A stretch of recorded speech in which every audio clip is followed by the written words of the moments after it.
Taplin Gallery. My name is Maria Evans. I'm the artistic director here for the Arts Council, and I love it when we have these close-knit artist talks, so thank you for coming. Our building is a hub of activity today. We've got glass blowing in the parking lot, clothes swapping upstairs. It's been crazy, but fun crazy as usual. As you can see, if you looked around and you came to the opening of this show, you are confronted with some very gorgeous pieces. And we are so lucky and fortunate to have Victor's work in our gallery. People have been coming in and just leaving with their jaws dropped. It's very impactful. But today I would love to welcome you to the talk of Victor Davson and artist Cicely Cottingham. And also, this show could not have been possible without the help of Juno Zago here on the left.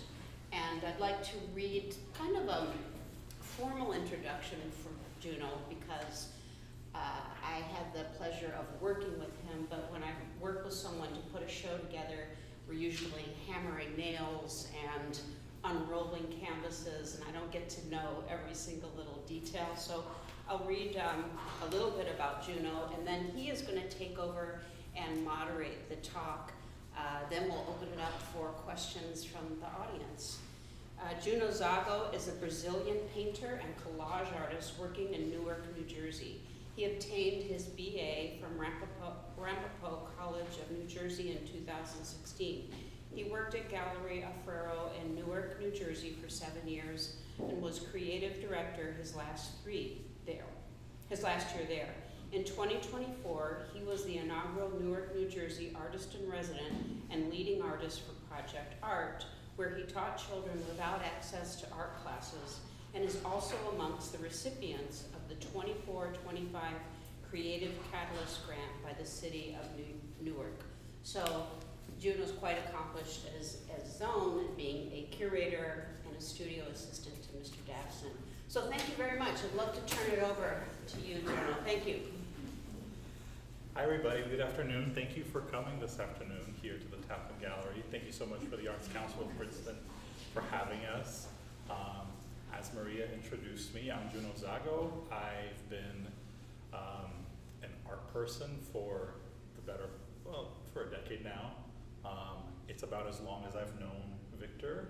It's about as long as I've worked with Victor as well in the trenches, as we like to say sometimes. I want to start by introducing my fellow artists. Victor Davson is born in Georgetown of what used to be British Guyana, now Guyana. He received his BFA from Pratt in Brooklyn and co-founded Algira, a center for contemporary art, to support artists outside the mainstream. His work is in the permanent collections of the National Museum of Fine Arts in Havana, Cuba, the National Collection of Fine Arts in Guyana, the Newark Museum of Art, the Montclair Museum of Art, the New Jersey State Museum, the Zimmerli Art Museum, and the Morris Museum. He's had a number of solo exhibitions this past half a decade, including Full Bloom at Aquaba Gallery, the Misogyny Papers at the Center for Contemporary Art in Bedminster, Luminaria at the Bertha V.B. Lederer Gallery at SUNY Geneseo. Full Circle, his mid-career retrospective at Ramapo College of New Jersey. The Book of Hours exhibition in collaboration with Cicely, also at the Bertha Lederer Gallery at State University of New York, Geneseo. And most recently, of course, Visit to Bayou Road and Other Paintings by Victor Davson here at the Taplin Gallery at the Arts Council of Princeton. Cicely Cottingham has received a Joan Mitchell Foundation Painters and Sculptors Grant, a Paula Krasner Foundation Grant, 3 New Jersey State Council on the Arts Fellowship Awards, a Rutgers Center for Innovative Print and Paper Fellowship Award, and a Hugh Award Lester Cook Grant. She just got back from, well, it's been a year, but a year ago she got back from a fellowship, from a residency at the Joan Mitchell Foundation in New Orleans. The professor and PhD art history, Alejandro Andreas, has written about Cicely's work and says, and I love this quote, for over 30 years, Cottingham has been producing a consistent corpus committed to the tradition of painting and drawing that belongs within the family of artists like Jean-Baptiste Camille Corot, Alberto Giacometti, Georges Braque, and Agnes Martin. In full, the family of contemplatives in painting, for whom the medium is an occasion for pause and meditation.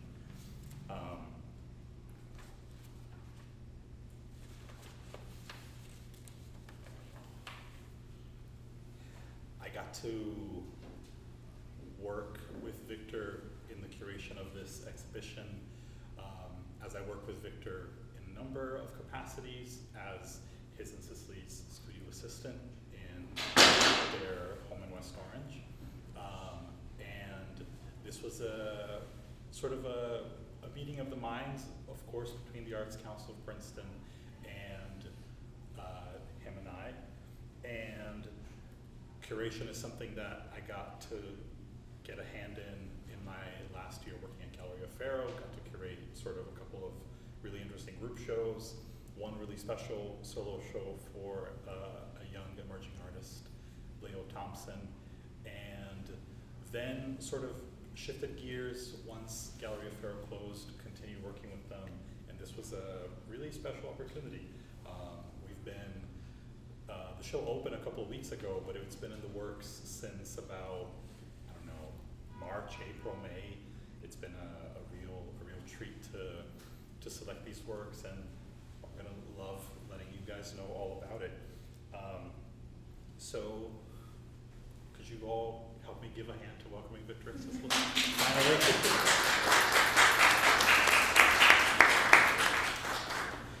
I wanted to start our conversation this afternoon specifically with the painting behind us. It's called Cicely's Garden. The lore goes, there's a really beautiful story about, that Victor often tells at the, when in conversation about this painting, and just about the foray into landscape he made in 2020, about, you know, what it was like working on this painting outside. And there's a really cool story about Cicely's reaction when she saw the painting for the first time. So I'd love for you guys to speak about that, about Cicely's Garden, about the moment of recognition, about. Let me go for it. Yeah. Well, let me say that I'm delighted to see all of the old suspects. Oh, of course, Scott McVeigh is here.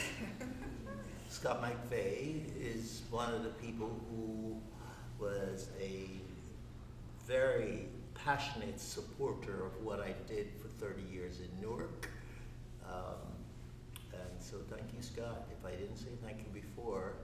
And of course, his wife, they were big supporters of Al-Jara and what Al-Jara did. And so I have to tell you, this morning we just sent off to London a producer and a crew to shoot part of a documentary on Al-Jara. And so, and also you should know that, and this is apropos of your many years of investment in Al-Jara. There's an exhibition opens in 2026 in October. 50 artists, 60-something paintings and works of artists who were involved in Al-Jara over the past 35 years or so, with a publication by Rutgers University Press. And it's a tribute to all of us who, you know, were part of what we were doing in Newark, what we were up to in Newark, beginning in 1983 to 2018 when Al-Jara had a sort of precipitous end. So thanks again. But let me talk about Cicely's Garden. I think of this painting, and I thought of it recently, more as something that dropped out of me rather than something that I kind of like just made. I remember coming to the end of the painting, and it was quite labor intensive working on this piece. And people used to say, how long did it take to make a painting? Well, think in terms of how many times my brush touched the surface, how many marks I made. That would give you a sort of sense of the time it took to make this piece. And the layering, the amount of paint is on this. But I remember coming to the end of this work, and it was summer, I believe. Was it summer, I think? And then I literally, the water was falling off my body onto the paint, onto the canvas. That's how it's as if I were, literally sweating on the canvas as I was coming to the end. So we live on two properties next to each other. One is an apartment that serves sometimes, most of the times it serves as a kind of Airbnb, and attached to it is Cicely's studio. There's a driveway that divides the two properties, and I was working in the driveway because my studio is so small, I couldn't possibly work on something this size in the studio. And I'm coming to the end of the painting, and Cicely is leaving her studio, walking west towards the driveway where I'm working, and she gives me a high five. And I knew that this painting was finished, it was done. And I say that because Cicely, who has always been the landscape painter in the family, I was actually quite embarrassed that I was all of a sudden painting landscapes, because think of it, in the wake of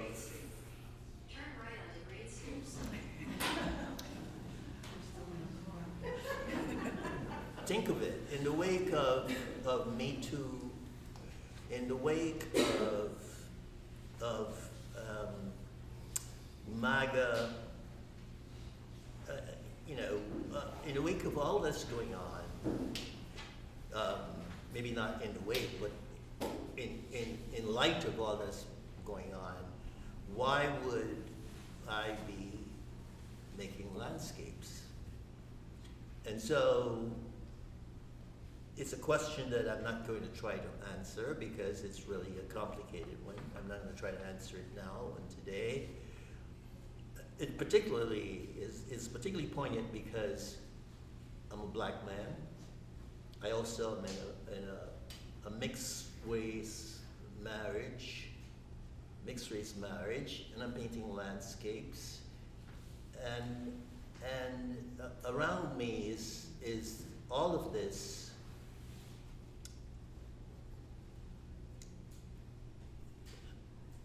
I would call it dysfunction. I would call this dystopia. And I'm not paying attention to it in my work. And so the question is why? Why am I not doing that? Well, perhaps I am, and perhaps the landscape, and I'm going to pass it on to Cicely, perhaps the landscape I just really thought of this is a kind of meditation on all of this stuff that is going on. And I'll get back to that later on. Do you want to talk about this thing? Yes, sure. So,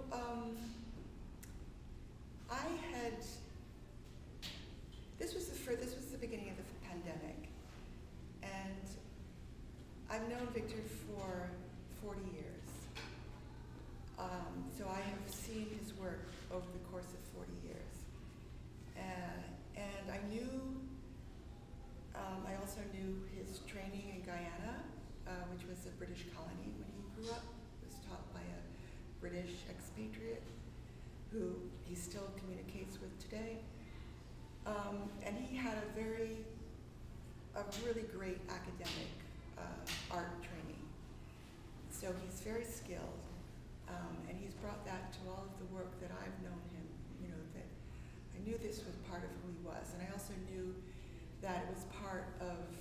struggle, you know, kind of like Picasso, where he was pushing against his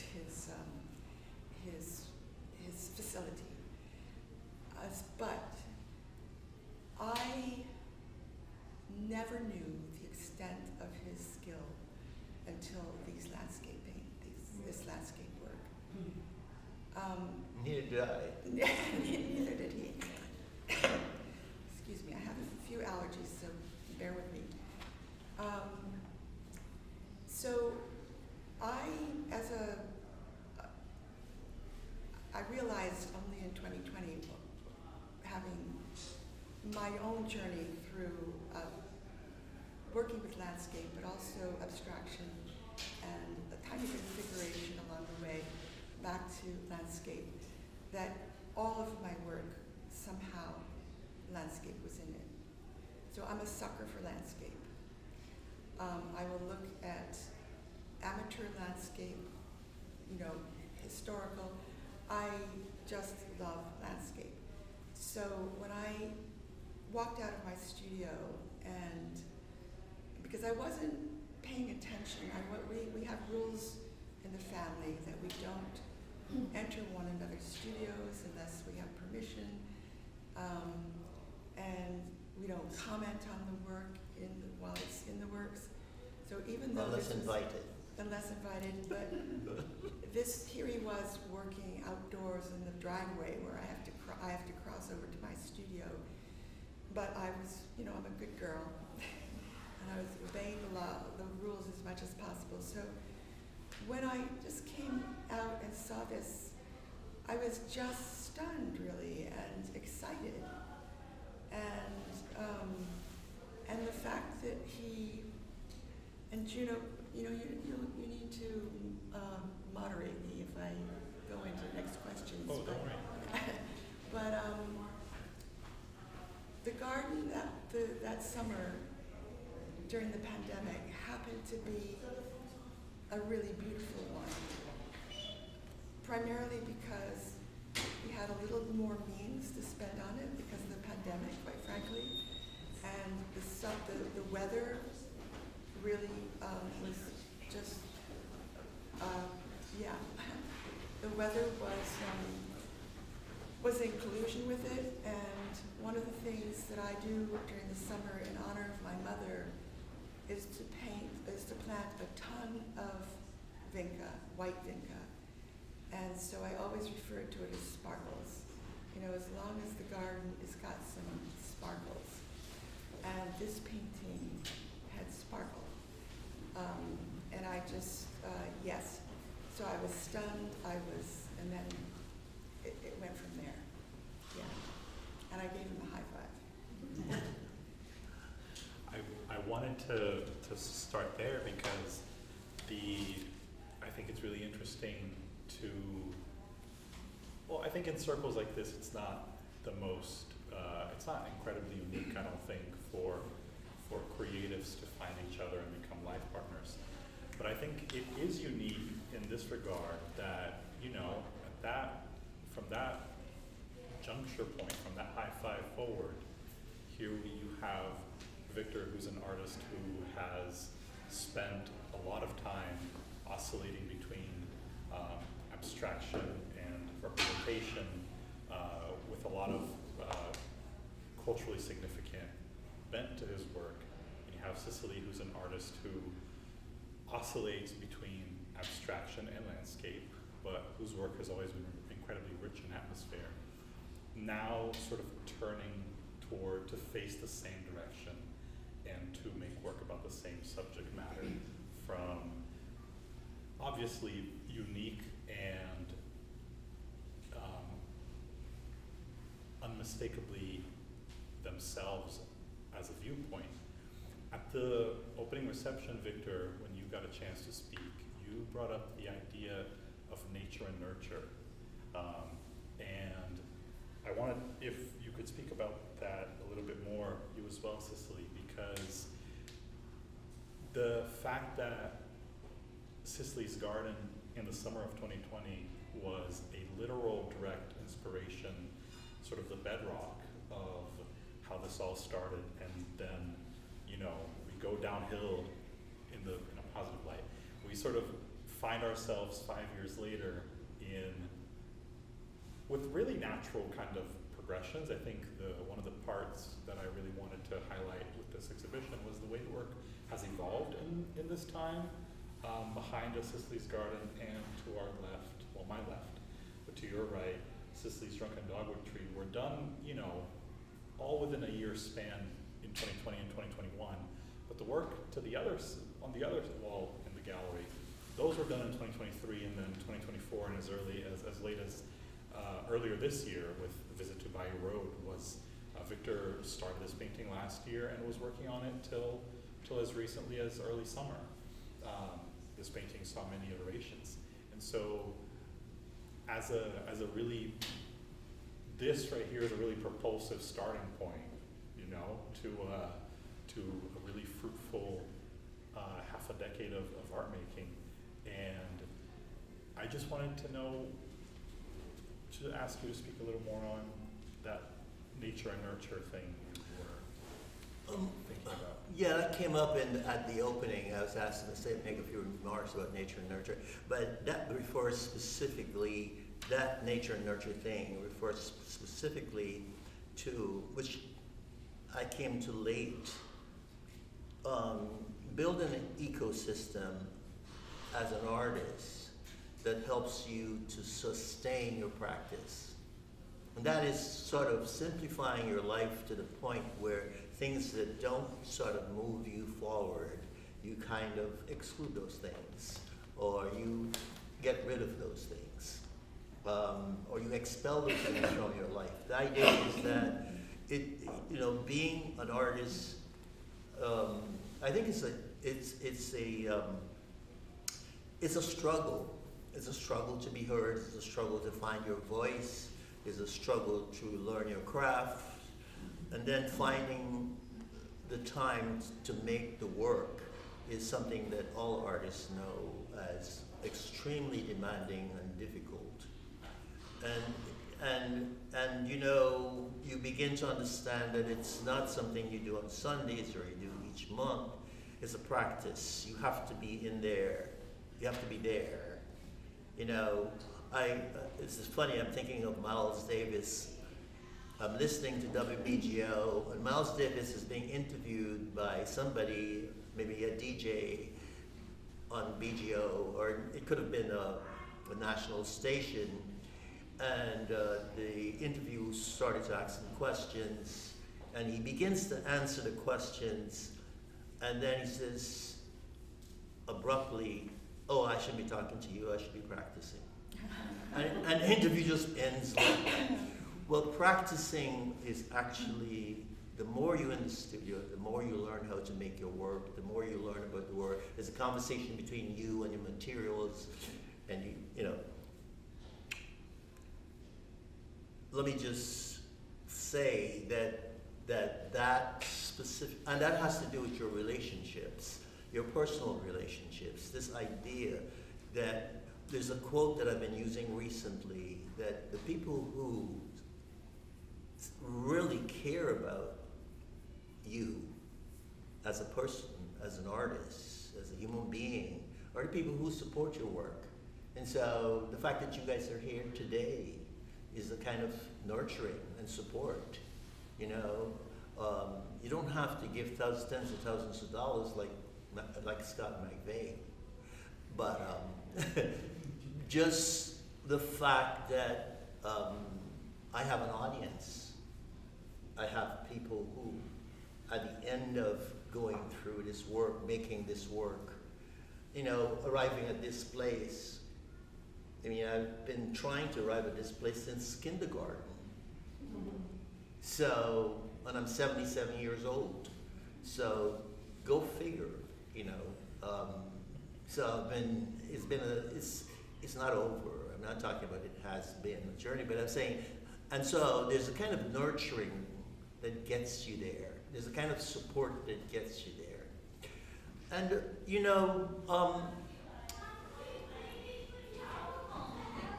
I want to mention something about the curatorial process because, as it turns out, all three of these paintings somehow reference my relationship to Cicely.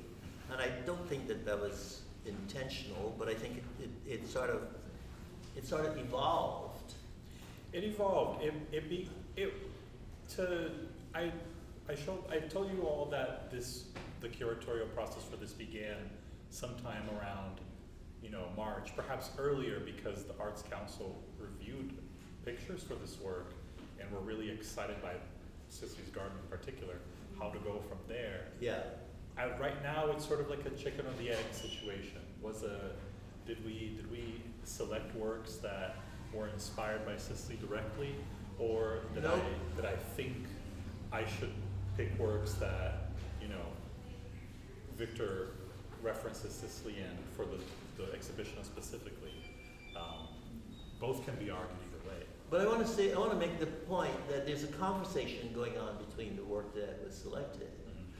Mm-hmm. There's the conversation because this painting that Cicely's Drunken Dogwood Tree references a tree that is a front yard that Cicely planted as a little planting, sort of tiny thing. So, and I've done several sort of versions of this tree, maybe 3 or 4 versions of this tree. The visit to Bayou Road is an interesting development. I asked Juno to prime some canvas for me, and he taped out sections of it, and he left for the day, and then I poured some paint, and when I pulled the tape off, there were things happening. I visited Cicely for Thanksgiving, where she was doing a residency at the Joan Mitchell Center in New Orleans, and I love New Orleans. And I visited her, so we could have Thanksgiving dinner together, because, I was here in New Jersey, and she was there, so I kind of went so we could have.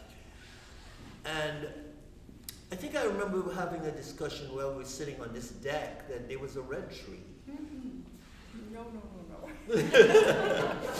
In any event, can I just finish? You can give your version of it.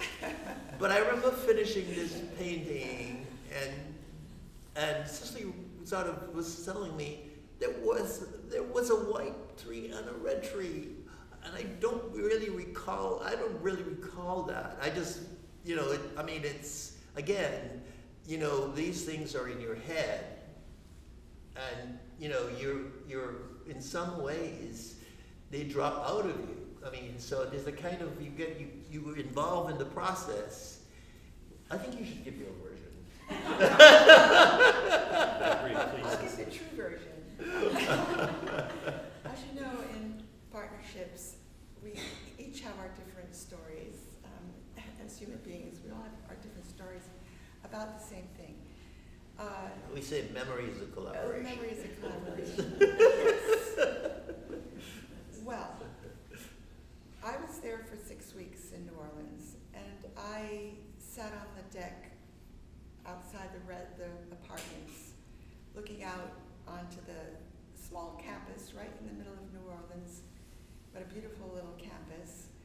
And there was a red tree and there was a white tree. And we never had a discussion while there.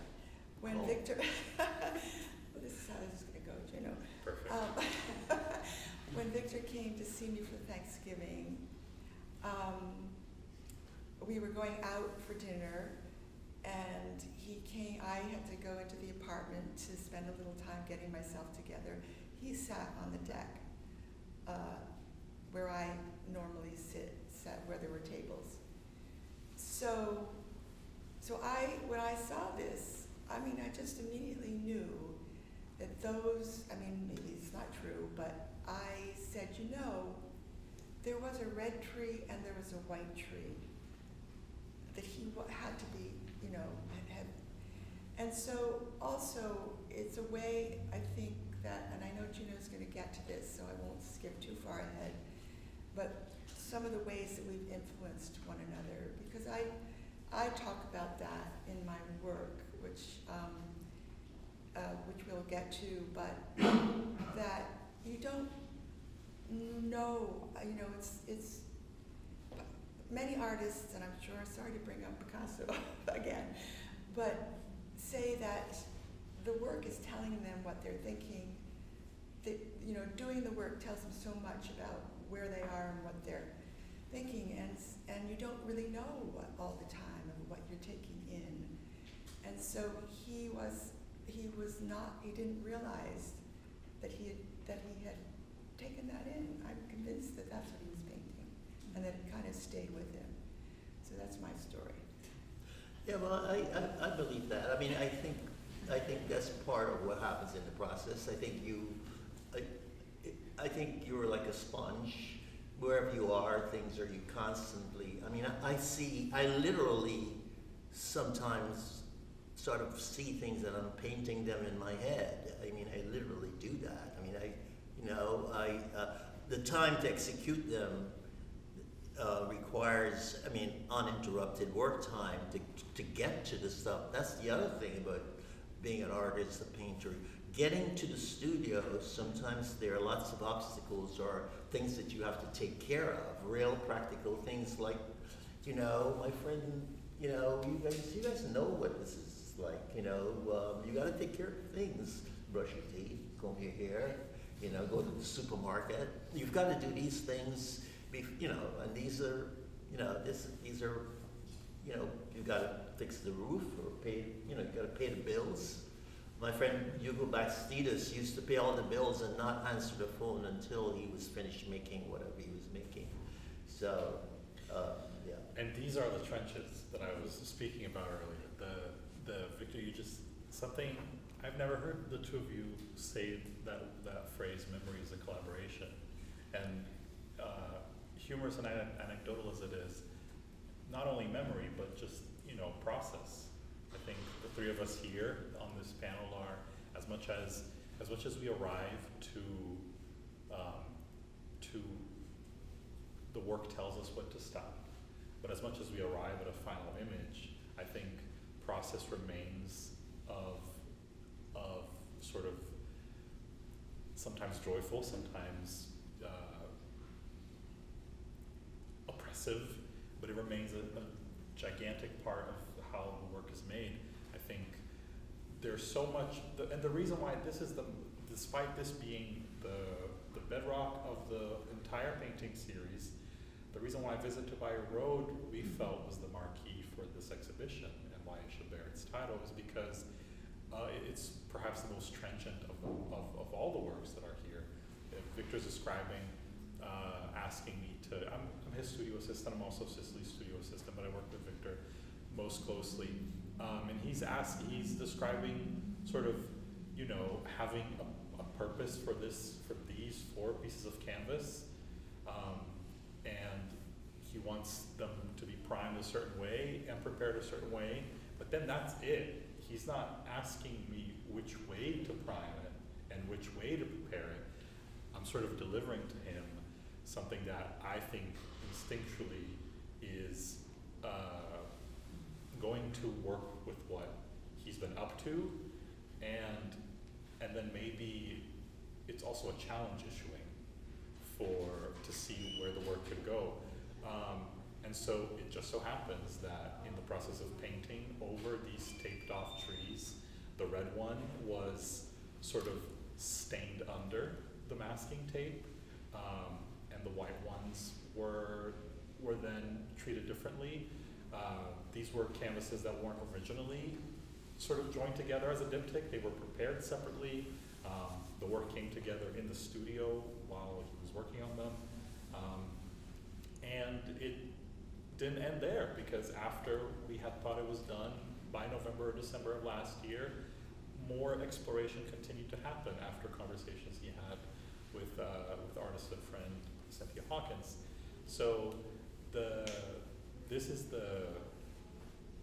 despite the fact that he was sweating quite literally on top of this canvas, I think this one has the longest start to end date, and why I think it's probably the most significant in the exhibition.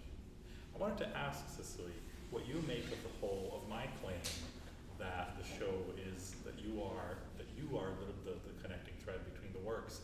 At the reception, I also made mention of this.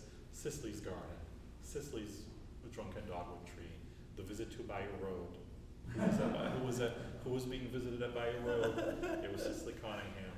And the 4 works on paper on the smaller wall, I believe, are the natural progressions of work the 2 of them did together in 2020, which was the basis for the exhibition, The Book of Ours, at SUNY Geneseo.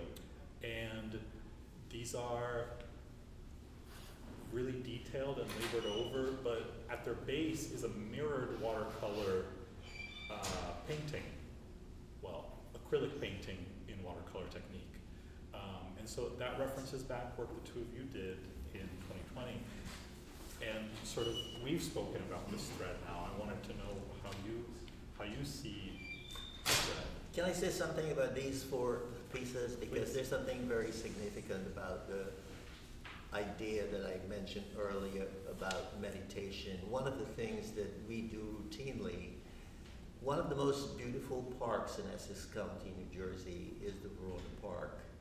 It was created by the same family that created the Central Park. The Olmsted family created that park. And there are vistas no matter where you are. And Cicely and I routinely walk with our friends sometimes here, Virginia Block. We kind of rendezvous sometimes.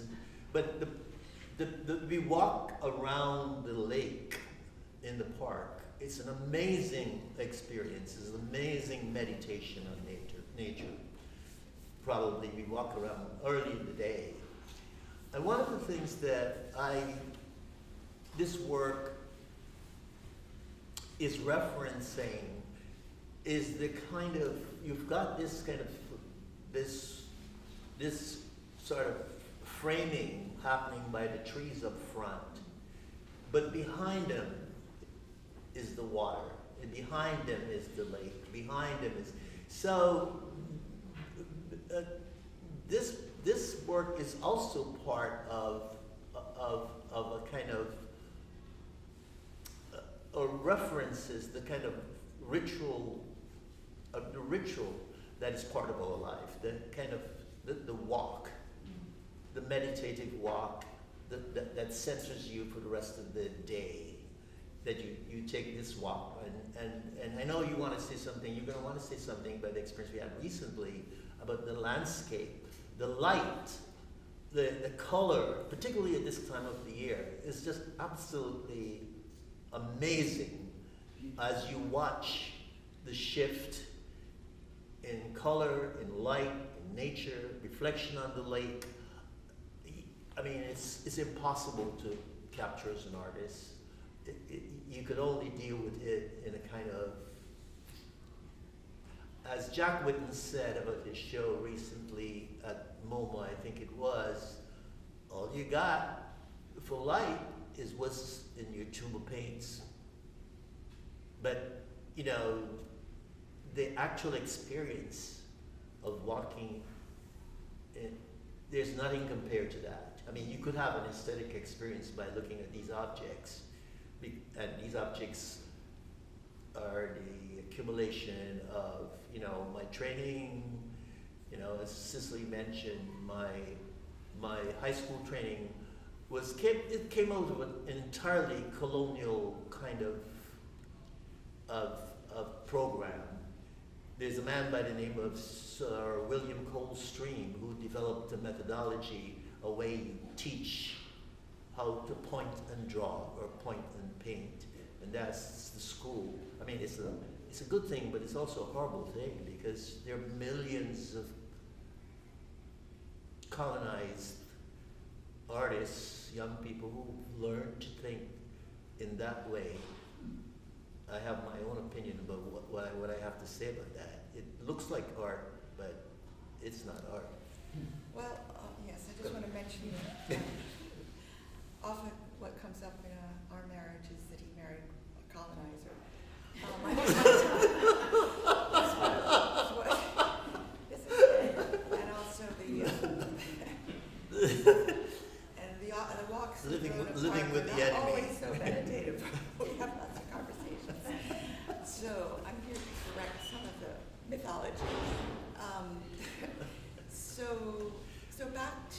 I just want to go back. Yeah. It's what, Well, I really would love you to comment on the experience of viewing, because it gets to something that's really important about your work as well. But I wanted you first to speak about what you make of being the connecting thread in this Yeah. show. well, are we going to hit on nurture and nature again, or do we do that? If you want. So I just want to go back a little bit to my experience of how, of my observation and my experiences, my partner who I've been with for a long time, of how he came to the landscape when the pandemic started and work was shut down, and traveling into Newark every day for many years. Both of us actually. I was already at home, but that stopped abruptly. And so I am going to tell a little bit of your story, because it's both of our stories really, that where we live in West Orange, New Jersey, in a very urban area, really, but we're 20 miles up, about 20 minutes up the road from Newark, from downtown Newark, but we happen to live on the first ridge of the Watchung Mountains, and it's called First Mountain. We had this discussion in the car coming up. When I discovered, because I also was traveling to Newark for many, many years, and I've lived in this location for almost 30 years now. And it wasn't until relatively recently that I woke up to the fact that I lived on the first ridge of the Watchung Mountains. I lived on a mountain, and I had no idea, and it was full of poetry for me, and I've used it ever since in my titles. So it's a, as Victor mentioned, it's rich in that the area is rich in parks and reservations. Just up the road from us is the Eagle Rock Reservation. So we can walk up the park from Whole Foods up to the park, past Whole Foods, right across the street from a huge tract of land, and walk through the woods, and then come out of the woods and look over New York City and see the New York City skyline. So it's really quite rich in all sorts of ways. So when Victor talks about waking up to where he lived, discovering for the first time, because he's spending time, we're not going out, we're just looking through the window for lots of time during the day. We weren't right away, we weren't walking in Verona Park at that point. It was just our very immediate surroundings.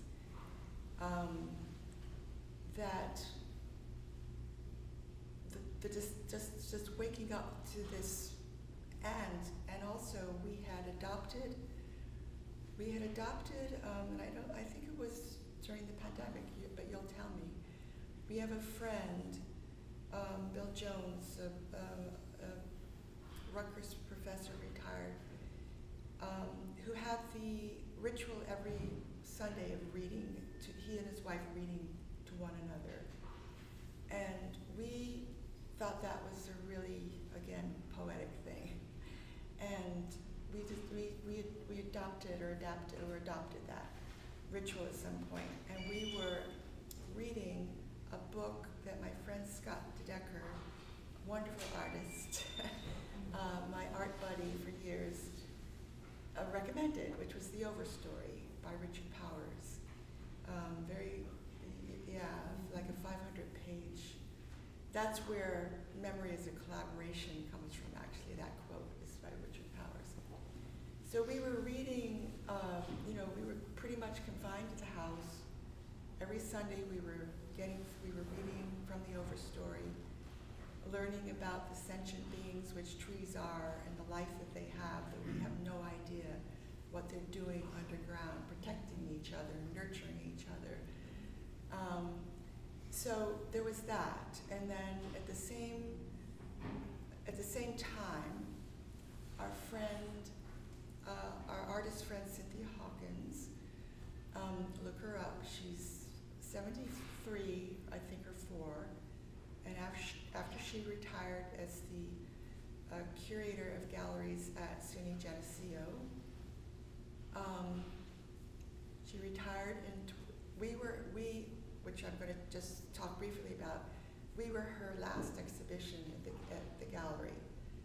She offered Victor and I solo exhibitions, and we decided that maybe it would be, we're here together. Why don't we do a collaboration instead of each having solo exhibitions?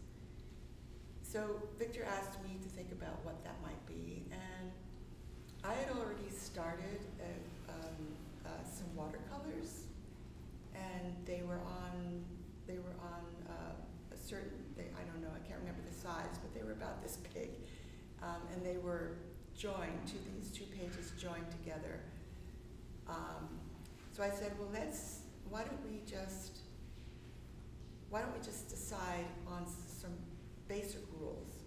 Let's work on the same format, so 2 of those pieces of paper joined together. And I had this because I have a experience and history of designing books for Aljara Design at Aljara. I thought, well, let's do 8 each. We'll do 8 watercolors each, and so a total of 16 between the 2 of us. And it would be great if it turned into some sort of book project.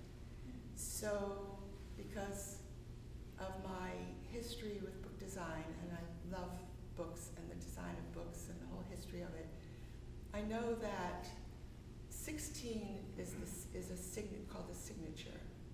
So groups of 16, multiples of 4, so you could have one signature of 8. But a signature composed of 16 pages, those signatures, and many of them sewn together and then bound, was just the foundation to book design. So that was my idea, that it would reference the book and maybe we could have a book. Do we have a book here? Yeah, and so it did turn into a little book. But that is so when we came up with that basic idea, there was nothing said about subject matter. Victor did some landscape watercolors, and that's my story. That was the beginning of it. So is that good to end, or was there something else that I missed? Oh, well, I think we're sort of headed towards 4 o'clock, and I do, because we started a little later, I think let's have one more thing I want to broach, and then we have to open the floor for our audience. But I did want to ask, talk about the nexus point, you as the nexus point for the exhibition. Right. How do I feel about that? How you feel, and then Victor after Cicely, the idea of her as a direct or indirect muse for the work. Yeah. Well, I have been the gardener in the family. You don't know. I grew up on 8 acres of land not too far from Atlantic Highlands, New Jersey, in a small pre-revolutionary little settlement called Chapel Hill. And so I talk about nature and nurture. I lived outside, and I was intimate with trees, climbing them. And so I was the gardener in the family. And so as I mentioned, that particular, the pandemic summer, the garden just happened to be beautiful. Now, I do want to say one thing. Eileen, you were there. She was, say hello. You were there with your team at some point, doing a video for NJN, and Fantastic job, by the way. a fantastic job. Yeah, thank you so much. Yeah. And I was really intimidated because at that point, Victor had his first exhibition at Aquaba Gallery. And so it was really about Victor, but also you spent time with us walking through the Eagle Rock Reservation. So it had something to do with our partnership. And Eileen is a wonderful gardener. She knows about things.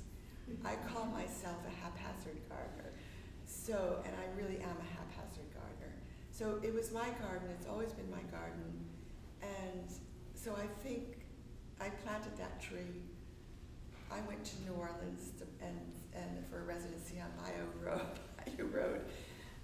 This has evolved. The story, I always saw it as the garden, the driveway, the garden. But you see it, and I'm beginning to see it as just a combination, really an amalgam of a lot of things. That's correct. Yeah, yes. Yeah. Yeah. But the first show on this body of work, which the subject matter is landscape, it was named in a way from the garden that year. There was a certain urgency, you know. It was called Full Bloom, right? It was called In Full Bloom, and there was a reason it was called In Full Bloom. One of the things I learned from making that body of work is that I think it was Monet said, if you're painting in the field, you know, there's a cloud and it only lasts for like, you know, so many minutes. There was a kind of urgency, and I had a sense that I'm never going to see this garden again. This garden is not going to ever be the same, ever again. So there was a certain sense that this was a moment. And it was with that kind of urgency and ferocity in which this work was being made. By the way, you need to know that these are 3 paintings. But I would venture to say that there might be, I don't know if there are as many as what, 50? Several dozens. Yeah. Several. I mean, this scale that came out to that entire thing, this is just a punctuation mark. This is just a comma. I don't have space in my studio to store any more art, any more work. Cicely calls me a binge artist. I go on binges. So I can't wait for the morning, can't wait for the day to come up so I can get back in the studio and move paint around. So there's a body of work. I mean, I would like to have maybe 10 rooms or 8 rooms in which I could really show some of this work, but it's quite. It was quite a summer. That garden was extraordinary. So before you, I do want to say, I would like to say something about Juno, which you didn't mention. I'm sorry, Juno. I did. But Juno started working with us literally right after you got out of School. Of college at Ramapo. And he has been working with us with some breaks, certainly during the pandemic and various things, generally 2 days a week. And so I refer to this Victor and Juno's relationship really as a kind of, I think it's a student-mentor relationship as well as a collaboration. He's like an apprentice in a sense, but he is, he's got many talents and switches from one thing and to the other. So he helps, and I also just wanted to say that that particular relationship and his intimate involvement in working with Victor's work, I don't work that way, so I have different ways that we interact. But I just wanted to say that his knowledge about the work is I just think it's really quite a beautiful thing, actually, is what I'm trying to say. Okay, I embarrassed you. Thank you. Yeah, Hardly. okay. Well, I think to say that about raps, it feels inconsequential. There's, I think, a number of other angles to approach the prism that is this conversation. I think like Victor mentioned, just the amount of work that he's made in this way since 2020, we could do this show over, 6, 7, 8 times, show different work and have different connecting threads. I think the special thing is that it's kind of, it inspires me to see the world differently. This is not a hard or fast rule, but whatever Victor is doing in the studio, I try to avoid doing in my studio, because then if I've spent 7 hours working for him and go to my studio for to push my paint around before I go home, I don't want to make Victor Davson's for Juno Zago. I want for there to be some break. But I think in 2017, when I first started working for him, he was working a lot with glitter. And then in a few years after that, then I started working a lot with glitter. And so what I'm really trying to say is the clock is ticking for when my big campuses are gonna also come around the block.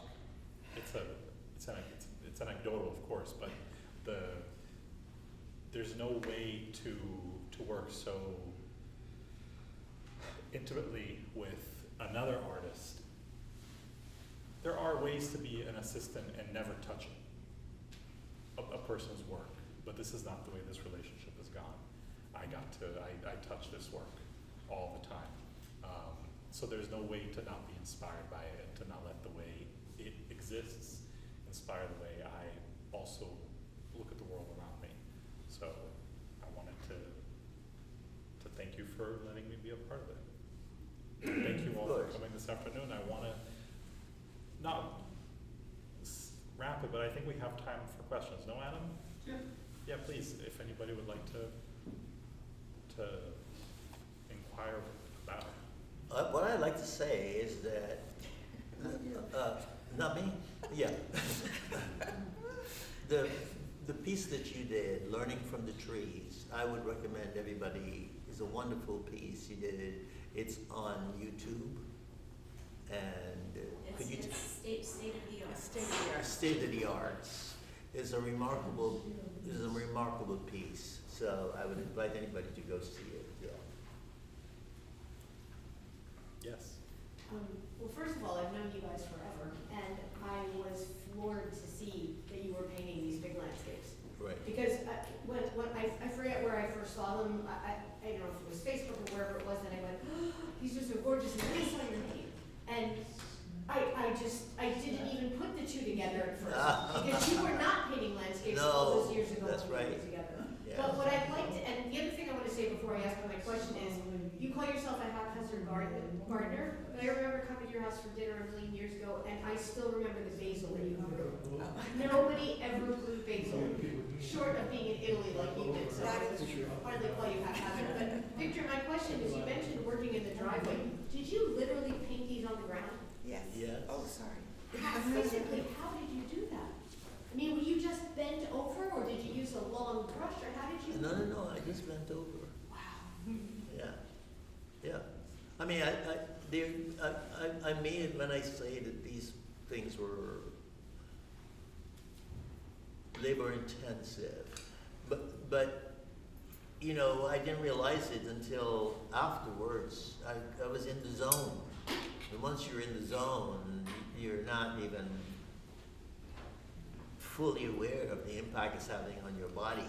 But you're, you know, Jack Whitten said, when he was making the work that was what he called the slabs, Jack Whitten had this idea that he wanted to make a painting with one gesture. And so he developed something called the developer. It looks like a rake, a big wide rake. And so he would pour paint onto a canvas and pull it, one pull across, and that was it. In fact, I don't think anybody really knew that Jack developed that. I think Gerhard Richter, a German artist, got credit for it until somebody in Europe said, hey, who's this guy Jack? These paintings were being done long before Richter was doing them. But I said that to say that Jack at one point says, I don't have the strength and the energy to make those things anymore. I'm not sure if I could make these things the way I can make them.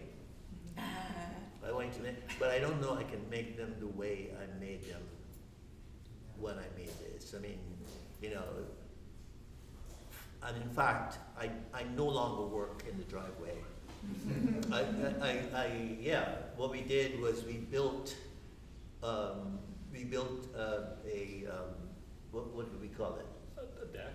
We built a deck in the back of the property and a painting wall. Oh, that's what And so that's where I work when the weather is, you know, and you know, Bowling, who is my kind of hero, I just found out his studio is half the size of this probably, but Bowling makes paintings that are like 20 feet high, you know, 18 feet across. But what he does is that he pins it up right to the ceiling, he works on it, and then he gets somebody to turn it around, and you know, and then it works on the floor. So, I mean, artists find innovative ways to make stuff, you know, but you don't get the chance to see your work in this context, on a wall, installed properly, lit in a way that really you can have a kind of really engage with it in a way that is, you know, meaningful. So thanks. Where do people from the gallery? Thanks, people. Question. What's the question? No. Well, yes, we're gonna throw you around and thank you, but We're asking for questions. on this side of the room, questions here.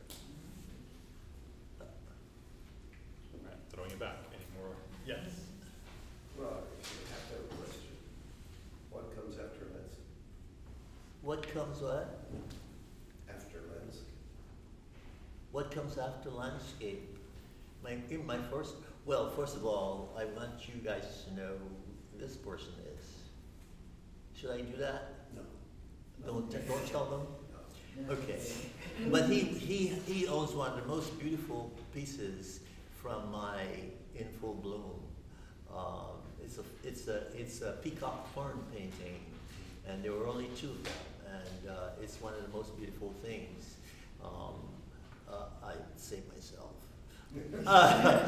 But I don't know. I mean, you know, Frank Bowling has something that he says. Frank Bowling, who I want to mention this to the crowd, to the audience, that Frank Bowling is now 91 years old. He goes to the studio every day. But he had his first survey exhibition where? At Algira Center for Contemporary Art, which I co-founded with Carl Hazelwood.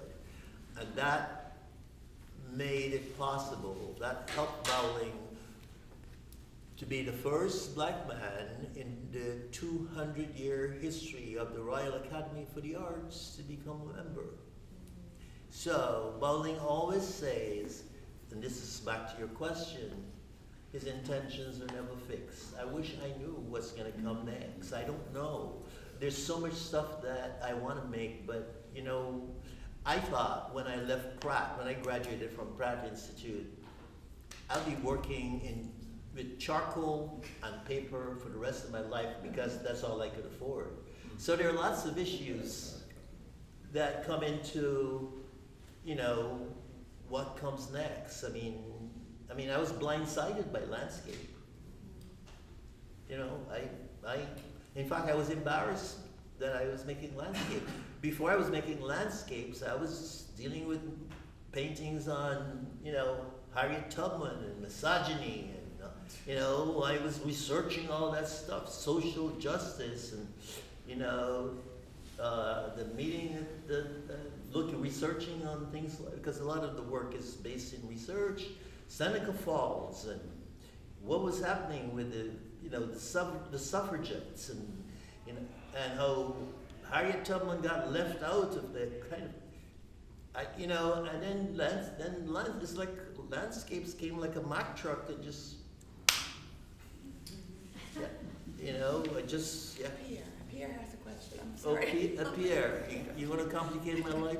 This is my nephew Pierre that came all the way from Baltimore, and his lovely wife Jay, who is a entrepreneur and has a company that This guy got out of getting that's called Oyin, that makes shea butter that my wife steals from me. Yes, go ahead. I had a question. Thank you, everyone. You know? He also went to Pratt, Yeah. like I did, and Cicely did, yeah. All right, so I guess it's a two-part question. I'll ask the first part, which is, Right. how do you? I remember you starting on some of these pieces, yeah. How do you know when you're done?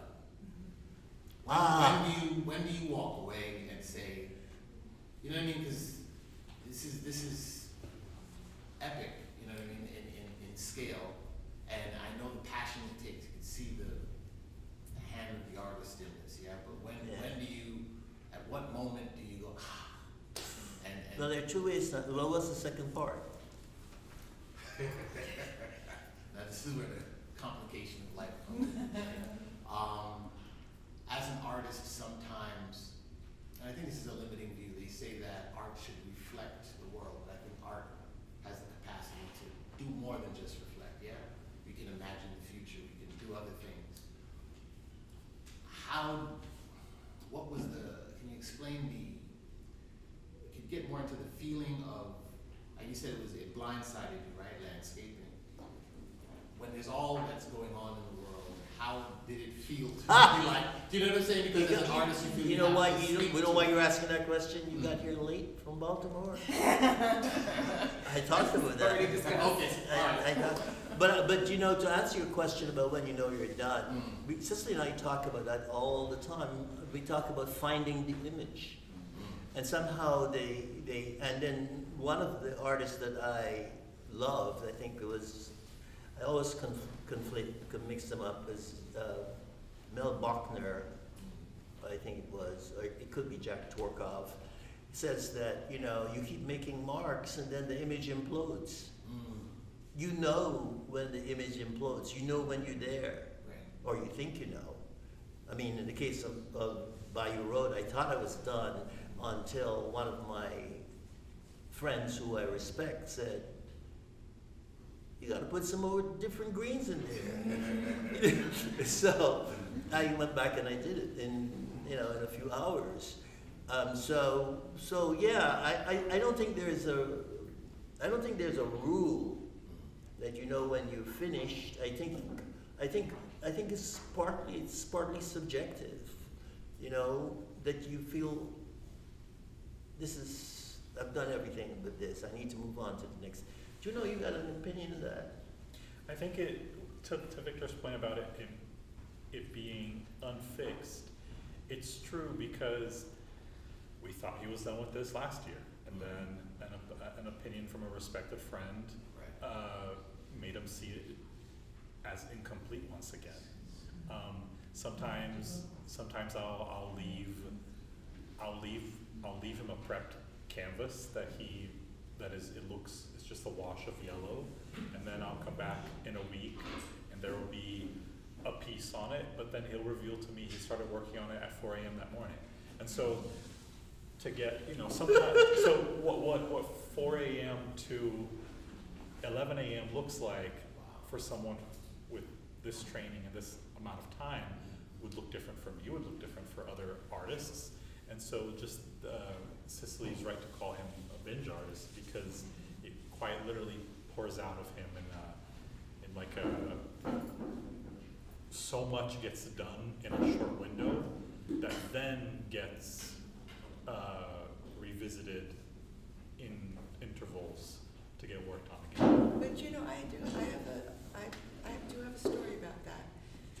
Years ago, we both were in a New Jersey Arts Annual. It was at the Trenton Museum, and they were showing a very large self-portrait. It was oil stick on canvas, on stretched canvas. And I looked over at one point, and Victor is on the painting going, this is at the opening. I had oil paint takes a while to dry, so it was still wet enough so he could just go and do it. So that's what we're living with. Yeah. Wow. Okay. You admit to it, right? Yes, it's a true story. That was not for public consumption. And that's why I'm here. Scott, we'll see you on the 5th. Okay. Yeah. Okay. I love the quality of light in these paintings. It's really beautiful. And I'm thinking that really when you look at a landscape, it's not a still thing. It's not like a still life, right? And what I'm feeling from a lot of the marks is this movement, like winds are blowing the leaves, and I wondered if you're conscious of that, consciously applying paint in that way to reflect the movement of a landscape, which can be very active at times. And Well, I felt that way when particularly painting the bottom third of this painting. That was, it almost felt different from painting the other parts of the painting. I think the upper 2/3 of the painting, I thought it was very analytical, kind of like, I think I felt a sort of, this felt pretty much like like Pollock was in the house. And so there was a kind of a rhythm that was happening here, and I think it had, it was almost like I was, again, it's in the zone. You're moving very quickly. There are no mistakes. It's almost like a kind of improvisation and things. So there is a kind of, flow, if you will. Yeah, there's a kind of flow. So, yeah. And Juno's shirt blends kind of nicely. Oh, thank you. Yeah. I thought about it, but sure, we'll end with you. I'm really pleased you worked through your embarrassment to be able to share these things with the world. They're quite affecting and beautiful. And I just found it interesting that you mentioned having worked on social justice themes and historical themes and research-based themes, specifically Harriet Tubman. I recently read a book about Harriet Tubman as we call it an ecological and naturalistic biography of her, like journals, Yeah. those writing into the margins kind of imaginative histories. And it spoke a lot about her knowledge of the natural world and how that was a toolkit she had access to that enabled her to do the work that she did.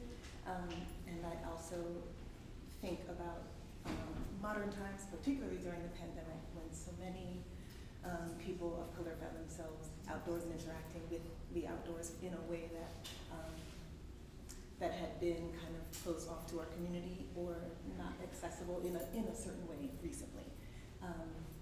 So thinking about the Black body and outdoors and the kind of the freedom that it represents to create landscapes through a lens of kind of being enclosed in the pandemic, but finding freedom in the outside. Those connections are what I heard when I heard you say the Harriet and the embarrassment. And that, to me, it seems like it could be interpreted as of a piece together. Well, thank you for that. Thanks so much. Yeah, that's very useful. Jim Haba was here at the opening, and he also made a connection between these landscapes and race. I don't see the connection myself, but the only thing I could think of is that one of the things that I did for my final paper at Pratt is that I interviewed Romer Bearden in his loft, and I asked Romer Bearden a question, it could be taken seriously or as a kind of evasion. What is black art? And his response was, because my friend Cynthia Hawkins is passionately committed to large abstract paintings. She's just finished a show in Brazil, and I think right now she's in France. But Bearden's answer was, and you dare not ask her, there's a lot of pressure, particularly on black artists, to do figuration, images of black people, that kind of stuff. But Bearden said, black art is art made by black people. So you could, that's, so I was trying to connect that to what Jim Haba said at the opening. He said that, I have to have a conversation with Jim, but yeah. Andy has a question. Andy, where's Andy? Yeah, go ahead, Andy. I just wanted to say, I think I was very struck by the first time you talked about the context of the current politics and all the struggle that's going on. Yeah. And what is the relationship with this landscape? And I thought about it and I said, well, I think a lot of the young artists, they're impacted by the current situation. They have to express it. I think I hate to say that, I'm older, but we are so older generation artists, we went through a process. And it's kind of reflective of the process and the vision, perhaps. Because we went through the process, we see the vision of future. And the future and the goals. And here in nature, we have harmony. I think those are the goals. For me, seeing these, we hope and we wish through this whole process, whatever it is, that the future is harmony. And I think those are expressed in those ideas are probably, no matter how much we research and everything, we know we're going to go through a process, and we hope the end is harmony. Thank you for that, Andy. Thanks. Yeah. So, Well, I think that about covers it. Thank you for, I think that's a really wonderful note to end on. Because just to positive note. a really positive note, we had a very similar conversation yesterday in preparation for today about the kind of I don't want to say purpose, but just what it is that we're doing here. Victor as a landscape painter in 2025 with the world the way it is, if we can be so general. That's the second part of the question that we were talking about. How do you deal with a world that is so this kind of dystopic? I mean, think in terms of one of the writers that you've been reading, Jay. What's her name again? For the book club that we just said. Octavia Butler. Octavia Butler's world that she paints in Something of the Seed, whatever that. Sower. Yeah, it's a world that is totally falling apart. We're kind of in a place right now in America that is totally unlike any place we've been. Everything is turned upside down. So one of the things I said before you got here, Pete, was that these landscapes could be perceived as a kind of meditation that keeps almost like a mantra that is keeping you centered, that is keeping you calm, that is keeping you focused, but you're aware of the underlying turmoil that's taking place. All of this stuff I want to use a different word. I want to use it, you know, all of the stuff that's going down. But you're, you know, in some ways you're keeping your powder dry. So I just wanted to say something about that, because we keep mentioning our friend Cynthia Hawkins. And Cynthia has, as a black woman and a young artist, she's 73 now, she has been committed to abstraction from day one, from her, when she got out of school. And Cynthia talks about her commitment to abstraction as a black woman as a form of resistance. And I said, this is my form of resistance. It's hard enough in the culture that we've come of age in our beautiful, I love this country, but being an artist, a support for the arts has not been, the country has not been a stellar example. But to keep at it, to keep working, to keep getting to your studio, to keep, you know, realizing your dream, it can be an act of resistance. Yeah. Well, thank you everybody for joining us this afternoon.